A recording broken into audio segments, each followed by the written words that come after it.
The great chamber floated in space like a crystal palace. Inside, hundreds of alien beings sat in a perfect circle. Their voices filled the air as they argued about the newest problem in the galaxy. Counselor Zeftar stood up from his seat. His crystal body caught the light and threw rainbows across the walls. He was angry, and when a Velnari got angry, everyone could see it in the way their body glowed red. "The humans have gone too far," he said. His voice rang like breaking glass. "They refuse to follow our rules. They build things without asking. They change planets to fit their needs."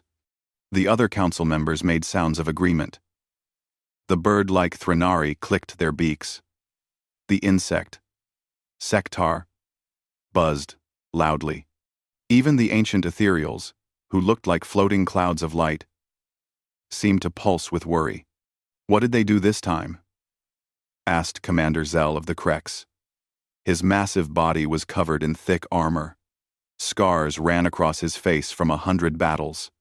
The Krex were the galaxy's warriors, and even they were concerned about humans. Zeftar waved his hand. A screen appeared in the air above them. It showed a mining operation near a human world.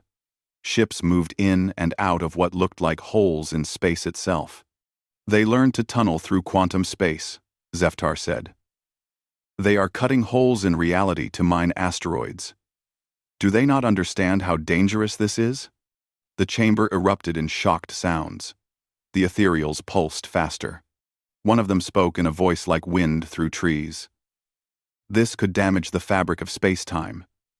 If they make a mistake, they could destroy entire star systems. And they do not ask permission," added a Sectar representative. "They simply build and experiment. They act like children playing with fire." Commander Zell slammed his fist on his chair. The metal rang like a bell. "We have been too soft with them. When we first met them 30 years ago, we should have made the rules clear. Now they think they can do whatever they want." High Counselor Enthara floated forward. She was the oldest of the ethereals, and her light was dim with age. When she spoke, everyone listened. "The humans are different from us," she said. "We all learned to travel the stars slowly. We built our technology over thousands of years.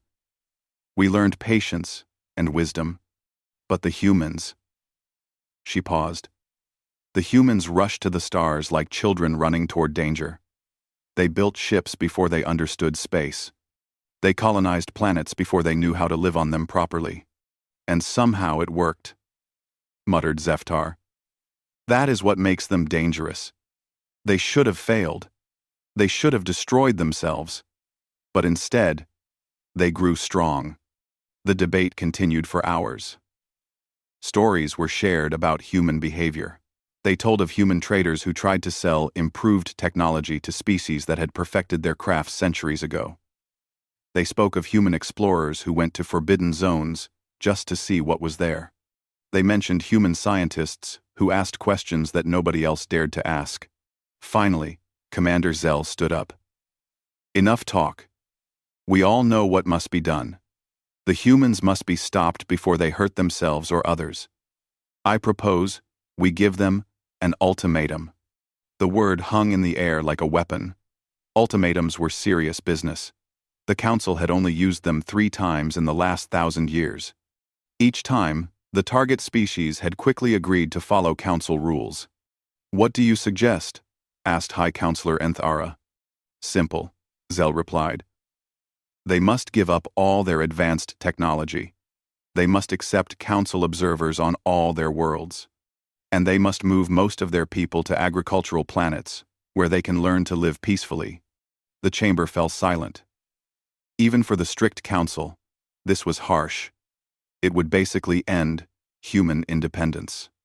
"If they refuse?" asked a small Threnari voice. Commander Zell's eyes glowed red. "Then we will make them comply. My fleets are ready." One by one, the Council members voted. It was not even close.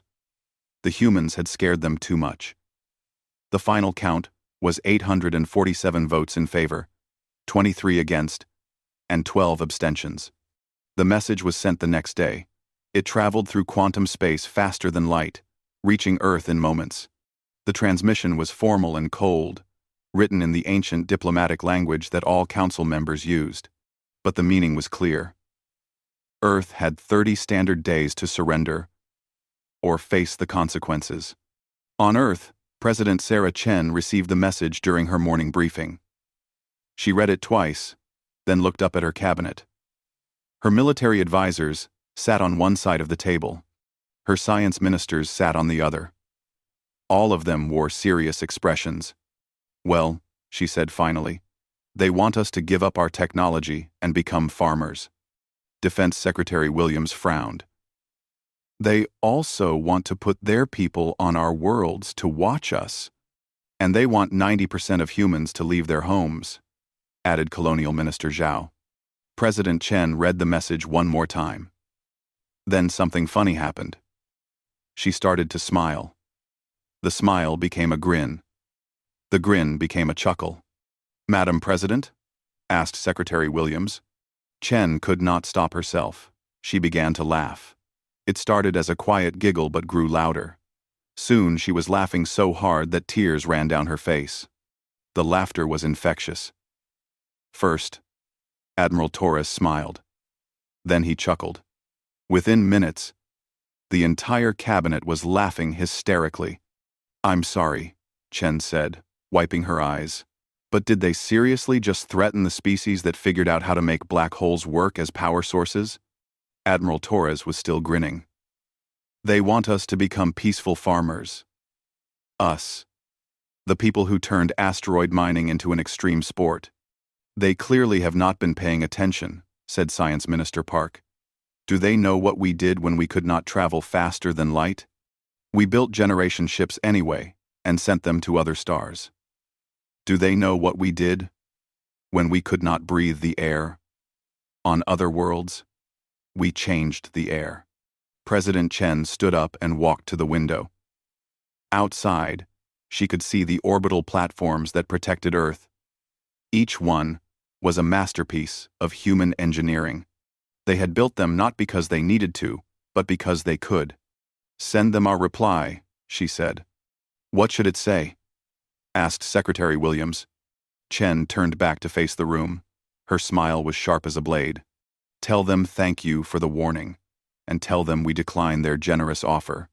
The message was sent within the hour, short, polite, and absolutely clear. Earth would not surrender. In the council chamber, when they received the human reply, there was only shocked silence. No species had ever said no to a council ultimatum. It was unthinkable. Commander Gzell was the first to speak. "Prepare the fleet." News of Earth's refusal spread through the galaxy like wildfire. On 1,000 worlds, alien beings gathered around communication screens to hear the impossible story.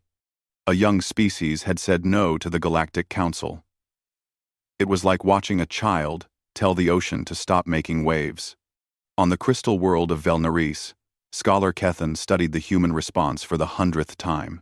He could not understand it. His people had spent 12,000 years perfecting their technology before they dared to leave their home world. They had tested every system 1,000,000 times. They had planned for every possible danger. The humans had done none of this. They had built rockets that exploded half the time. They had sent people to other planets without knowing if they could survive there. They had rushed into space like it was a race. "It makes no sense," Kethan told his research partner. "They should have died out centuries ago. Their approach to space travel was completely wrong." His partner, Zeth Ali, dimmed her crystal body to show confusion. Yet here they are. In just 300 years, they went from not knowing about spaceflight to building quantum tunnels. How is that possible?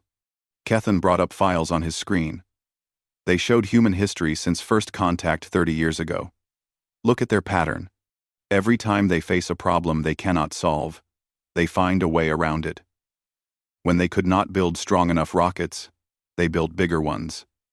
When those were too expensive, they learned to reuse them. When they could not travel faster than light, they built ships that could fly for generations. And now they have faster than light travel, Zethali noted. Yes. But look how they did it. Kethan pulled up technical diagrams. They convinced space itself that distance was just a suggestion. They did not discover some new physics law. They argued with reality until it agreed to bend for them. Far away, on the bioships of the Threnari, Captain Siltha was having a similar conversation with her crew. The Threnari had learned to travel the stars by making friends with giant space creatures. Their ships were alive, grown rather than built. It was a gentle way to explore the galaxy. The humans are too violent, said Navigator Kilsha. They blast through asteroids instead of going around them. They terraform entire planets instead of finding worlds that already suit them. They force the universe to obey them. Captain Siltha ruffled her feathers thoughtfully. But it works. They have spread further than any other young species. They have more colonies than races, twice their age. Because they have no respect for the natural order, Kilsha replied. They see a problem, and they attack it. They do not wait. They do not plan. They just act. On the screen in front of them, human entertainment was playing. It was something called a comedy show. The host was making jokes about the Council ultimatum. So the galaxy's oldest species want us to give up advanced technology, the human comedian said. Have they seen what we did with rocks and sticks? We conquered our entire planet. Give us advanced technology, and we might accidentally conquer physics. The audience laughed. Siltha did not understand why. The comedian was talking about terrifying things as if they were funny. But perhaps that was the point. Humans seem to find humor in everything. Even threats from the most powerful organization in the galaxy. In the depths of space, aboard a Krex battle station. General Vorthok was not laughing. He was studying human military history. And what he found disturbed him. The Krex were the galaxy's warriors. They had fought in every major conflict for 3,000 years. They understood war like poets understood words. But human warfare made no sense to them. They fight without honor, complained Major Gextal. Look at this battle from their ancient history. They used exploding ships as weapons. They turned their own vessels into bombs. General Vorthok nodded grimly. And this one? They hollowed out asteroids and used them as mobile fortresses. Who thinks of such things? Madmen, Gextal replied. And look at their weapons development. They created bombs that could destroy cities before they learned to travel to other planets. What kind of species builds weapons of mass destruction before spaceships? The dangerous kind, Vorthok said quietly. He brought up more files. They have a saying, if you cannot solve a problem with violence, you are not using enough violence. It is meant to be a joke, but they actually live by it. Gextal finished. The general studied one particular human innovation. It was called a kinetic bombardment system. Instead of using energy weapons, like civilized species, humans would simply drop very heavy objects from orbit. The objects would hit their targets at incredible speeds, causing massive destruction. It is brilliant in its simplicity, he admitted grudgingly, and terrifying. Meanwhile, on Earth, humans were watching alien news reports about themselves. The reports were not flattering. Most alien commentators seemed to think humans were either crazy or stupid. Dr. Elena Vasquez, Earth's top expert on alien cultures, was laughing as she watched. She sat in her office at the University of Geneva, surrounded by alien artifacts and communication devices. They really do not understand us at all, she told her assistant, Dr. James Park. What do you mean? He asked. Elena pointed at the screen. An insect-like sectar was explaining how humans were biologically programmed for self-destruction. They think our aggressiveness is a flaw, Elena said. They think our willingness to take risks is stupidity. They have completely missed the point. Which is, We do not take risks because we are stupid. We take risks because we understand something they do not. The universe is not safe. It never was. It never will be. 8. 1. 8. A. The only way to survive is to become so adaptable that you can handle anything it throws at you. Dr. Park nodded slowly. And our apparent recklessness is actually careful preparation. Exactly. Every crazy experiment we do teaches us something new. Every impossible challenge we take on makes us stronger. While other species spent thousands of years perfecting one way to do things, we tried 100 different ways. On the screen, the news had changed to a panel discussion. Representatives from several alien species were debating what to do about the human problem. They are like children playing with fire, said a Velnari expert. They will hurt themselves eventually. Or hurt everyone else, added a Threnari diplomat. Elena turned off the screen. They have no idea what is coming. What do you mean? Asked Dr. Park. Elena walked to her window. Outside, she could see construction robots working on a new orbital platform. It looked peaceful enough. But she knew what those platforms really were. They were not just defensive structures. They were the visible part of Earth's real military system. They think we are going to fight them the way everyone else fights, she said. Ship to ship. Honor against honor. Strength against strength. But we are not going to do that. Of course not. We are going to fight them the way we always fight. We are going to cheat. Dr. Park smiled. How? Elena's grin was sharp. We are going to use their own assumptions against them. They expect us to be primitive and violent. So we will be primitive and violent. But we will be primitive and violent in ways they never imagined. She pulled up a file on her computer. It showed Earth's real defensive capabilities. Dr. Park's eyes widened as he read. Are we really building this? We have been building it since first contact, Elena replied. The whole galaxy thinks we are reckless children who stumbled into space travel. They have no idea that we have been watching them, learning from them, and preparing for this day from the moment we met them. So when they come, they are going to learn why it is a bad idea to threaten humans. They are going to discover that our apparent madness is actually a very carefully planned strategy. If you on 117, when they come. Elena looked back at the construction work outside. In just a few more days, everything would be ready. The Krex fleet was already on its way, confident in their superior technology and ancient military wisdom. They had no idea that humans had spent 30 years turning every single piece of information they had shared into a weapon. The galaxy was about to learn a very important lesson about humanity. When humans laughed at threats, it was not because they were scared or stupid. It was because they found the situation genuinely amusing. And that should have terrified everyone. Commander Gextal stood on the bridge of his flagship, watching Earth grow larger on the main screen. Behind him stretched the greatest fleet the galaxy had ever seen. 500 Krex warships hung in perfect formation, each one a kilometer of deadly metal and energy weapons. Sir, reported his weapons officer. All ships report ready for combat. Plasma batteries charged. Shield generators at full power. Gextal nodded with satisfaction. Each of his ships could destroy a moon by itself. Together, they had enough firepower to crack a planet. No force in the galaxy could stand against them. Any sign of human defenses? He asked. The sensor operator checked his instruments. Nothing, sir. No orbital weapons platforms. No defensive fleets. There are some construction satellites and space stations, but they appear to be civilian. What about their ships? We detect approximately 50 human vessels in the system, sir. All appear to be cargo ships or colony transports. No warships. Gextal frowned. This was not what he had expected. The humans had refused the Council's ultimatum. They should have prepared for war. Where were their defenses? Are they hiding behind the planet?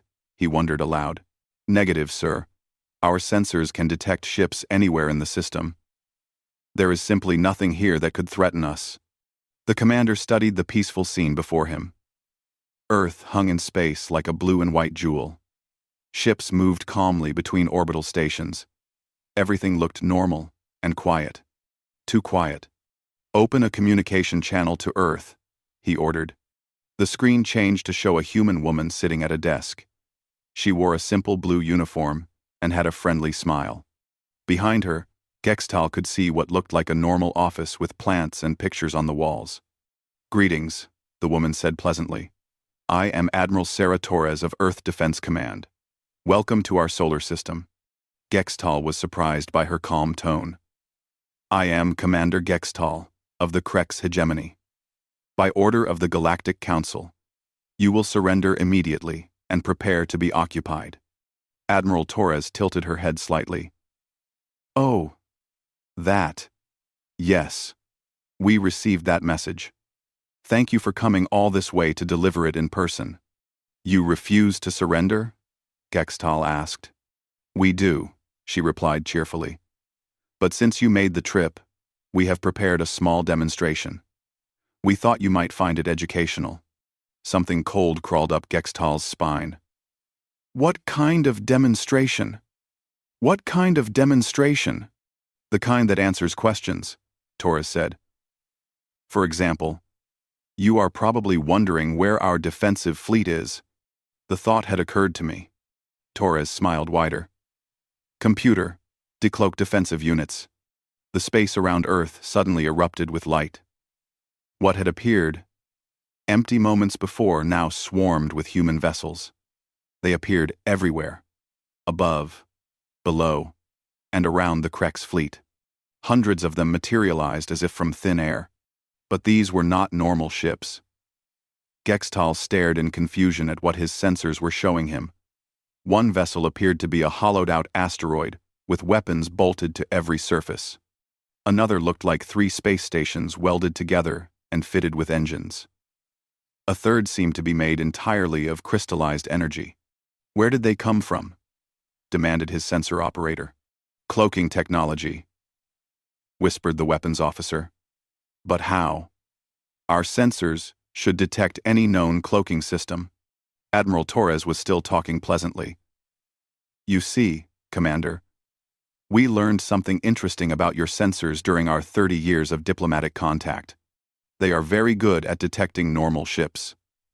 But they have trouble with unconventional designs." One of the human vessels drifted closer to Gextal's flagship. It looked like a mad scientist's experiment. Part spaceship, part space station, part giant weapon.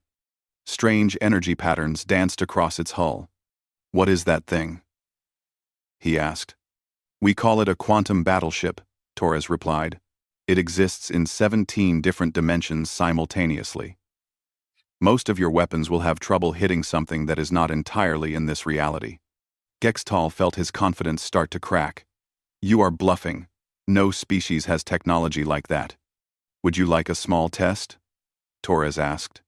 Before Gextal could answer, something impossible happened. The space around his fleet began to sing. It was not a sound that could be heard with ears. It was something deeper, something that resonated in the mind itself. The music was beautiful and terrible at the same time. "What is that noise?" shouted the communications officer, clutching his head. "Weaponized music," Torres explained calmly. "We discovered that certain sonic patterns can interfere with neural activity. Different frequencies work on different species. The pattern you are hearing now is specifically calibrated for Krex brain structure." All across the bridge, Krex officers began to stumble and fall. Their movements became clumsy and confused. Several of them forgot how to operate their equipment. "Stop this!" Gextal demanded, fighting to stay focused. "Of course," Torres said. The music cut off instantly. "That was just a demonstration. We have other weapons if you would prefer." The screen split to show Admiral Torres on one side and tactical displays on the other. The displays showed dozens of different weapon systems, locked onto the Krex fleet. Kinetic harpoons, Torres explained, pointing to one display. They phase through normal shields and drill into ship hulls, very effective against heavily armored targets. Another display lit up. Self-replicating nanobotic swarms. Once they get into a ship's systems, they convert the entire vessel to their side. We like to think of it as aggressive recruitment. A third display showed something that hurt to look at. Quantum scissors. They cut ships out of reality temporarily. Do not worry. The effect wears off after a few hours. Usually. Gextal stared at the impossible array of weapons pointed at his fleet. Each one violated everything he knew about physics and warfare. How? He whispered. 30 years of diplomatic contact, Torres replied. Every time your people shared technology with us, we learned from it. Every time you explained how something could not be done, we figured out how to do it anyway. You taught us about energy shields, so we built weapons that ignore them. You showed us your plasma cannons, so we developed armor that converts plasma into fuel. On his tactical display, Gextal watched in horror as the readings from his ships began to change. Several vessels reported that their weapons systems had stopped responding. Others found their shields fluctuating wildly. Sir, reported his weapons officer in a shaking voice, something is wrong with our plasma batteries. They are powering down on their own. The nanobots are already aboard your ships, Torres explained helpfully. They have been infiltrating your vessels since you entered our sensor range. Right now they are studying your technology and making improvements. Improvements? Gextal asked. From our perspective, Torres clarified. From your perspective, they are probably disabling your weapons and taking control of your computers. Gextal looked around his bridge. Several control panels were flickering. His officers were pressing buttons frantically, but nothing responded properly. You have lost, Commander, Torres said gently. Your choice now is simple. You can surrender, and we will send you home with your ships intact.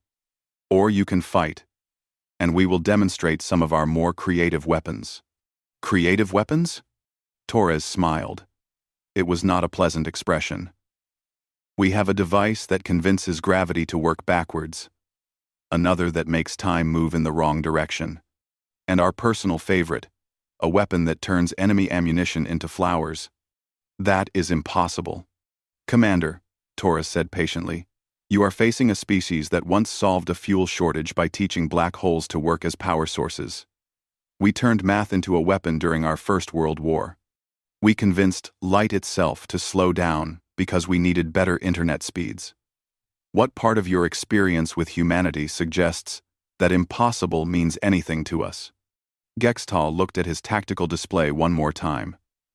Nearly half his fleet was now showing red warning lights. His most advanced warships were being defeated by technology that should not exist. He began. Sir, his communications officer called out in panic. I am receiving surrender requests from our own ships. What? The nanobots have taken control of the fleet communication system, sir. Our ships are asking permission to defect to Earth. Gextal closed his eyes. In his 300 years of military service, he had never retreated from battle. The idea was shameful, beyond words, but the alternative was watching his entire fleet turn against him. All ships, he said quietly, withdraw to minimum safe distance. Sir? Asked his weapons officer. Do it now, Gextal roared, as the Krex fleet began its retreat. Admiral Torres spoke one last time. Commander, please give the Galactic Council a message from Earth. Tell them we appreciate their concern, but we decline their supervision. And tell them that any future attempts to threaten us will be met with increasingly creative responses. The screen went dark. Gextal stared out at Earth as his ships fled the system. The human vessels made no attempt to pursue them. They simply watched and waited, like predators that had proven their point. Behind him, the communications officer was trying to re-establish contact with the ships they had lost. But there was no response. 60% of the greatest fleet in galactic history had switched sides in less than 20 minutes. For the first time in his life, Commander Gexistal understood why the humans had laughed at the Council's ultimatum. They had been laughing because they found the situation genuinely funny. The news of the Krex defeat traveled faster than their retreating ships. On every world in the galaxy, beings who had never questioned the Council's power suddenly found themselves asking dangerous questions. In the crystal spires of Velnaris, Scholar Kethon sat in stunned silence as he read the battle reports. According to the data, 60% of the Krex fleet had simply stopped fighting and asked to join the humans instead. "This cannot be accurate," he said to his research partner. Zethali's crystal body pulsed with worry colors. "I have checked the data 17 times. The reports are consistent across all sources. The human nanobots converted Krex ships to their side.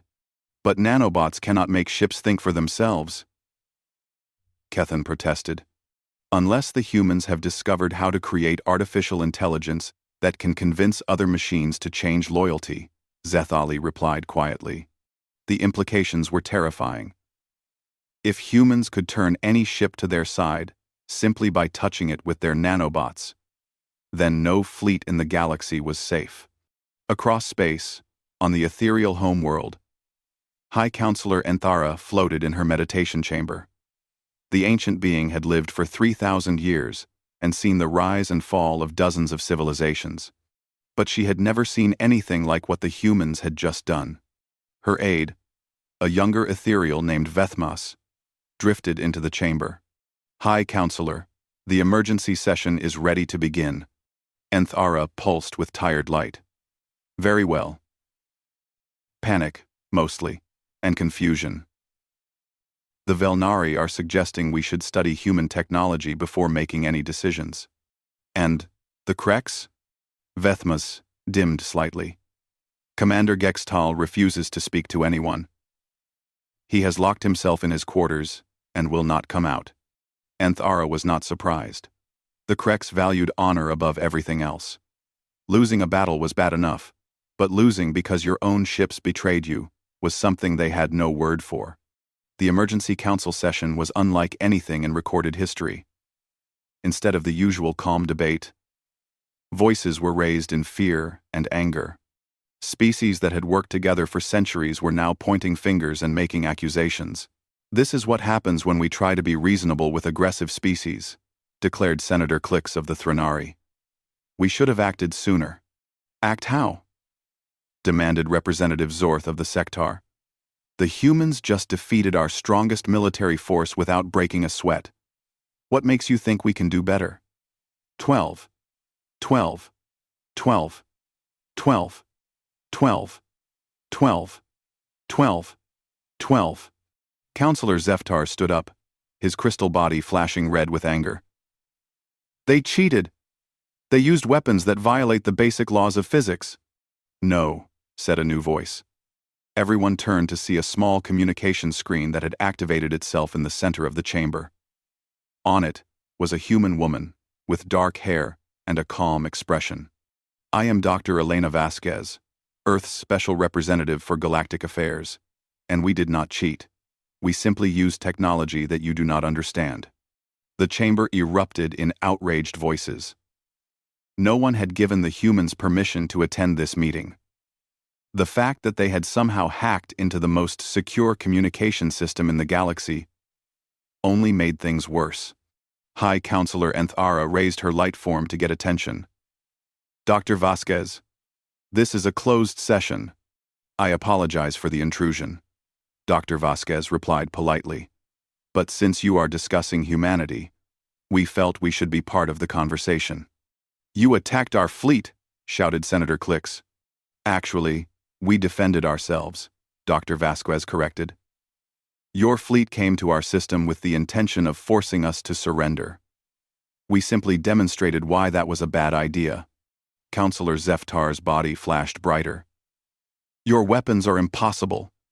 You cannot make music that affects minds. You cannot teach machines to betray their creators. We won. We won." Dr. Vasquez smiled. Counselor, with respect, you are thinking about this the wrong way. You assume that because something has not been done before, it cannot be done at all.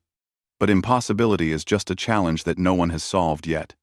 You turned our own ships against us. This came from a new voice. Commander Gextal had finally joined the meeting. Though he looked like he had not slept in days. We gave your ships a choice, Dr. Vasquez said gently. We showed them a different way of thinking. They chose to join us because our approach made more sense to them. Ships do not think, Gextal roared. Yours do now, Doctor. Vasquez replied. Our nanobots did not just disable your systems, Commander. They upgraded them. Your ships are now genuinely intelligent. They can make their own decisions about right and wrong. The silence that followed was deafening. The idea that machines could have moral opinions was beyond anything the Council had imagined. High Counselor Enthara was the first to speak. Dr. Vasquez, what does humanity want from the galaxy? Nothing that we cannot take for ourselves, was the calm reply. But we have a proposal that might interest you. A new screen appeared in the chamber. It showed a map of the galaxy with several areas marked in red. For the past 30 years, while you have been managing internal politics, real threats have been growing at the edges of known space. Machine intelligences from another galaxy have destroyed 12 star systems. Something called the Silence has consumed an entire sector. Reality-eating entities from parallel dimensions have made 3 solar systems simply disappear. The council members stared at the map in shock. Most of them had never heard of these threats. We know about them because we have been exploring the areas you consider too dangerous to visit, Doctor. Vasquez continued. While you have been focused on keeping the peace, we have been investigating the things that might end it. What are you suggesting? Asked Enthara. A new arrangement. Instead of trying to limit human expansion, work with us. We will handle the threats that your civilizations are too careful to face. In exchange, you stop trying to tell us what we can and cannot do. Senator Krex fluffed his feathers angrily. You want us to accept your lawless behavior? We want you to accept that some problems require lawless solutions, Doctor. Vasquez replied. When a machine god from another galaxy decides to harvest your star for energy, you will not solve that problem with committee meetings and diplomatic protocols. And you think you can solve it? Asked Representative Zorth. Dr. Vasquez's smile was sharp. We think we can convince it that harvesting stars is rude, and it should find a hobby instead. Adolf, we think we can find people. Despite everything, several council members found themselves fighting smiles at that image. You are asking us to trust you, said Enthara. We are asking you to let us do what we do best, Doctor. Vasquez corrected. We solve impossible problems by refusing to accept that they are impossible. You maintain civilization by being reasonable and careful. Both approaches are valuable. The debate that followed lasted for hours. Some council members wanted to declare war on humanity immediately. Others wanted to negotiate. A few suggested that they should simply pretend the humans did not exist and hope they went away. But as the discussion continued, more reports arrived. Human ships were appearing throughout council space. They were not attacking or threatening anyone.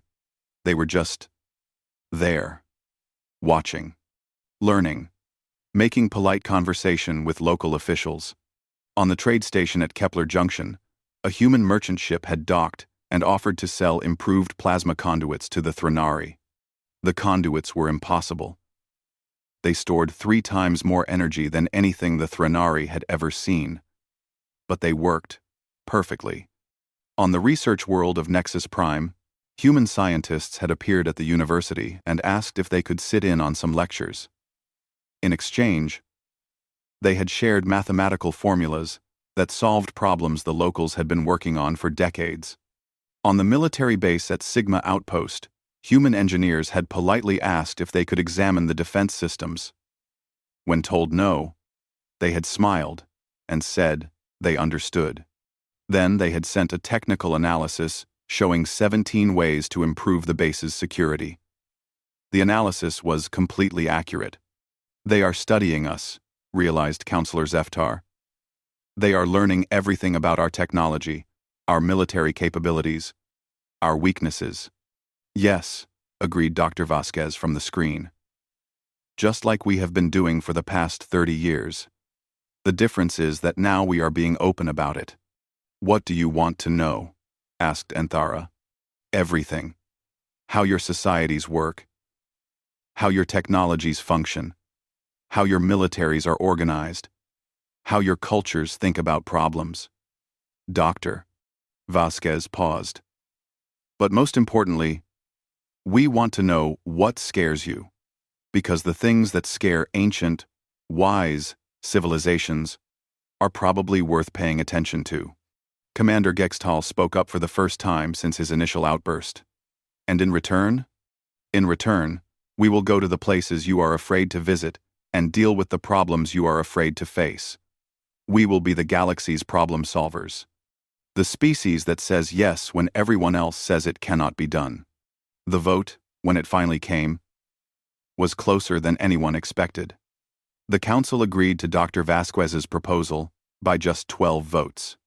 But as the meeting ended, Anthara realized something that chilled her ancient soul. The humans had not been asking for permission.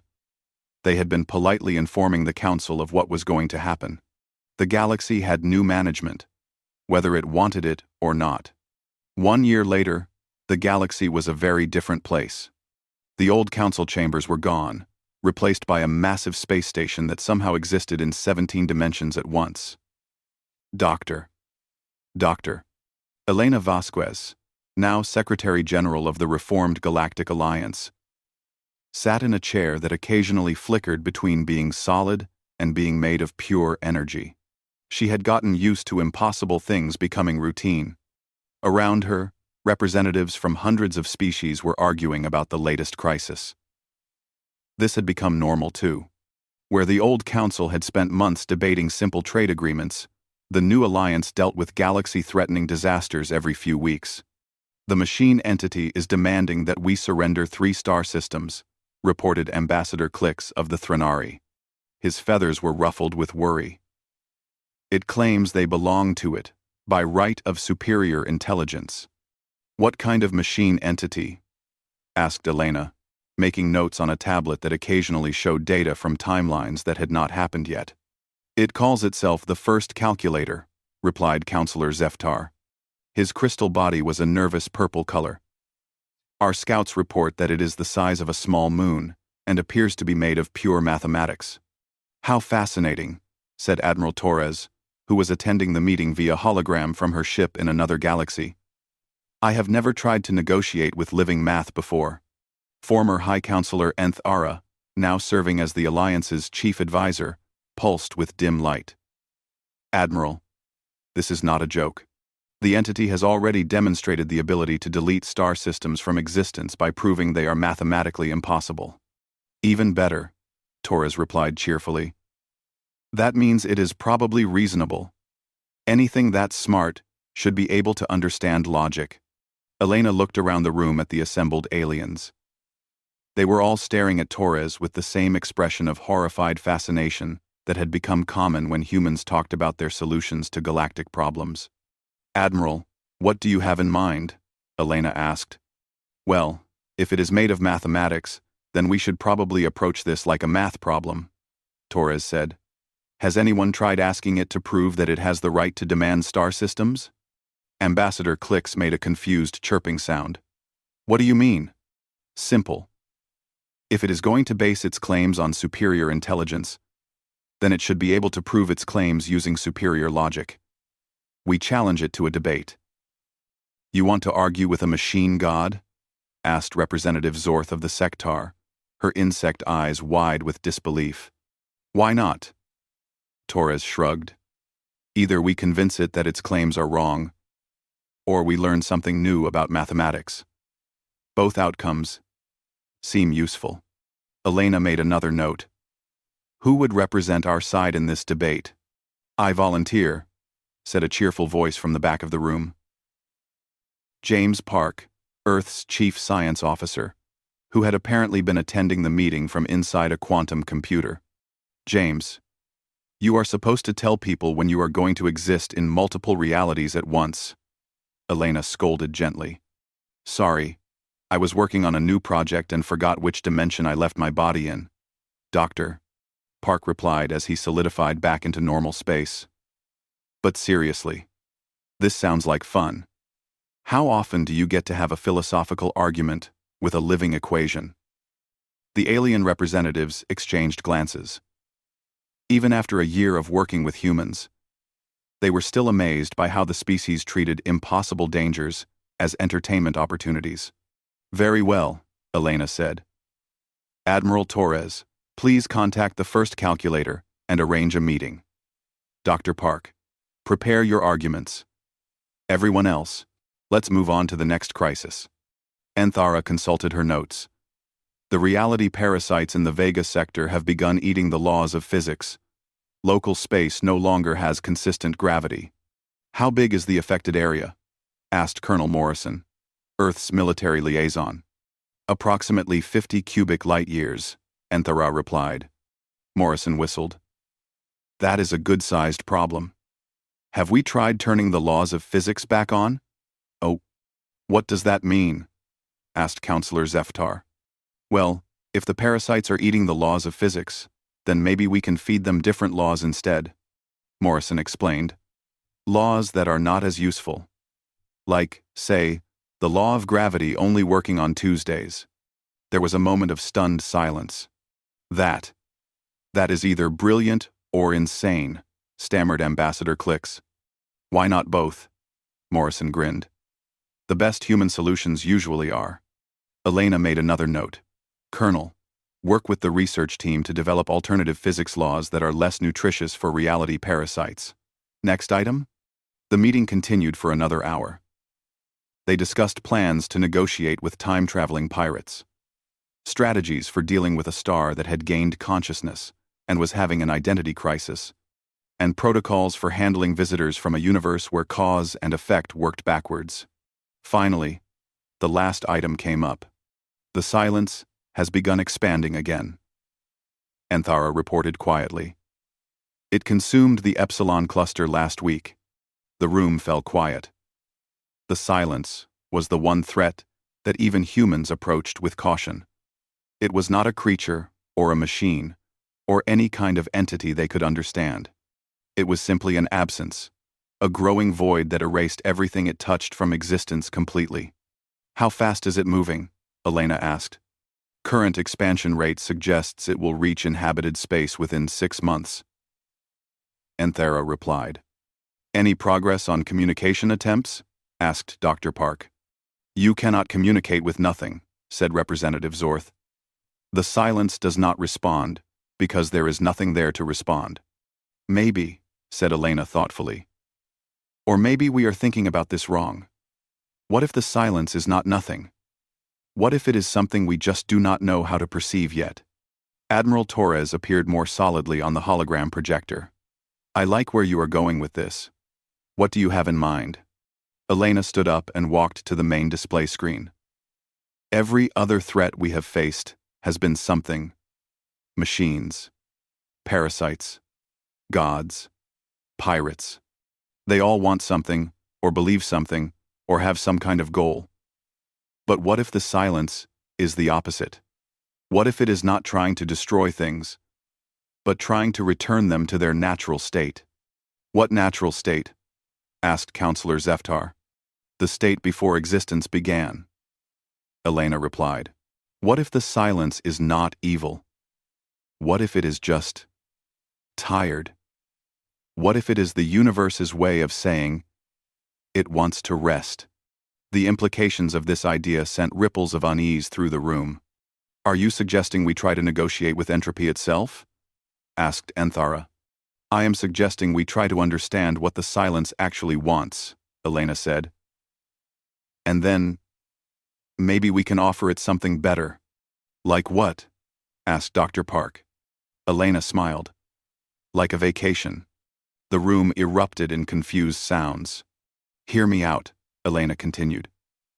"If the silence is the universe trying to return to nothing, then maybe what it really needs is just a break from all the chaos and complexity.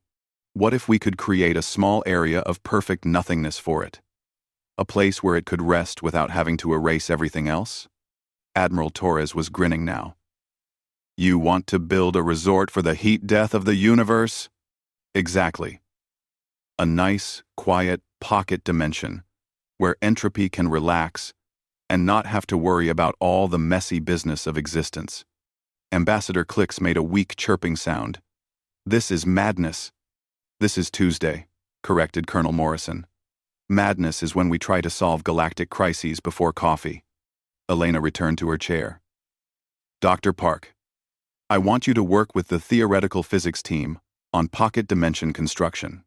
Admiral Torres, see if you can find a way to communicate with abstract concepts. Colonel Morrison, prepare a first contact protocol for negotiating with the fundamental forces of reality." "And if this doesn't work?" asked Anthara. Elena's smile was sharp and confident. "Then we will try something else. That is what humans do.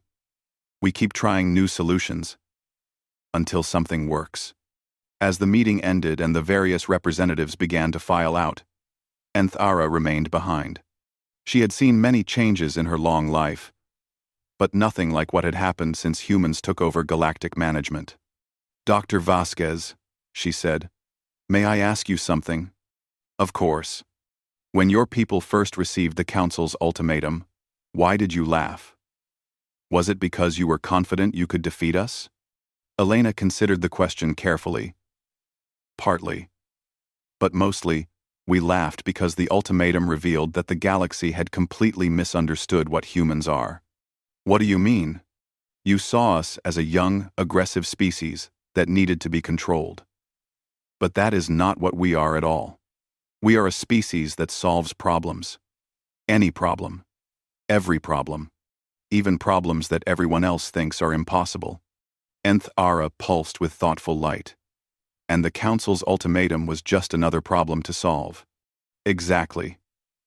You might as well have threatened us by saying you would give us a very difficult puzzle to work on. We found that hilarious." Elena gathered her notes and stood to leave.